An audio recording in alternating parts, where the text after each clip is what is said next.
Viewers, I want to take a look at these jugs. So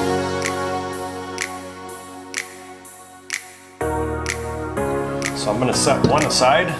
Your rods are serialized, so like you can see right here, it says number 2 for number 2's jug. That's very important when we put it together. On the bottom here, on this shiny spot, each cap is serialized with a different number, but we still want to make sure that we have properly labeled everything. So what we're going to do, step 1, is we're simply going to pull the piston out. Okay. Now another cool thing about how we labeled this is if we don't see the labels, we know we've got the piston in upside down, because we're not going to change the piston. I mean, let's be realistic. You've seen how I did it in the other engine. It's probably exactly the same. So what I'm going to do is I'm going to pull this guy out. It looks like a lot like a car piston. And we're just going to very carefully pull this guy out.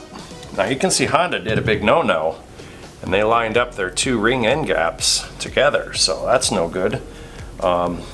Nice good steel. I don't think this is powdered metal. I think these rods are cast. The GX 530 had powdered metal rods in it, and I don't know, these are definitely a cast part, so definitely some serious quality action going there. You're going to notice there's an arrow on the piston. You can see Honda definitely did run this engine for at least a little bit in-house, and this is the wrist pins held in with a snap ring exactly like the other one, so definitely rebuildable all in your garage. But do note when we took this thing out which way that piston was oriented. So again, rewatch the footage if you need to. That is the removal of your piston. Please make sure the piston number 2 and rod number 2 goes in jug number 2, because that's how everything was measured and assembled from the factory, and we don't want to have to machine anything. All right, now that that's out of the way, just a pointer for you, literally. Triangle faces the magneto, so you probably saw me pulling that out like such. So super important when you go back together. So the combustion chamber is kind of nasty. I'm gonna wipe the top of the piston off just so everything looks, you know, really nice, brand new. I see these have the high tension rings, which I kind of like because they don't break half as easy going back into the engine. They are different color, so you need to be very concerned about the orientation you put them in. This black one has the A facing up, and then behind it is the brown one with the A facing up as well. And it looks like we just have a totally bone stock oil control ring. Nothing very special about it. I don't see any other numbers except the Z6L on the piston, so it may only be, you know, one flavor of piston for this engine so far, whereas the GCV series we did previously had several different renditions of the pistons. So I do like those forged, or a cast rather. I'm not a metallurgy expert here, but I like those cast rods a lot more than a powdered metal part. So anyway, on to the valves next.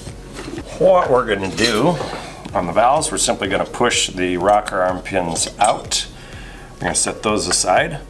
We'll remove the rocker arms, and then just like before, this side is exhaust and this side is intake. So circle port, exhaust, D port, intake. I'm just going to do a quick cursory check. The keepers look the same. These valve springs are going to be a little bit more stout than the previous ones. We want to make sure we're not interchanging parts, because I am not 100% sure if these springs are different, and they don't look to be any different at all. You will notice up here on top is the valve stem oil seal. So that is a very nice touch. Those can be replaced without dropping the valves out of the engine.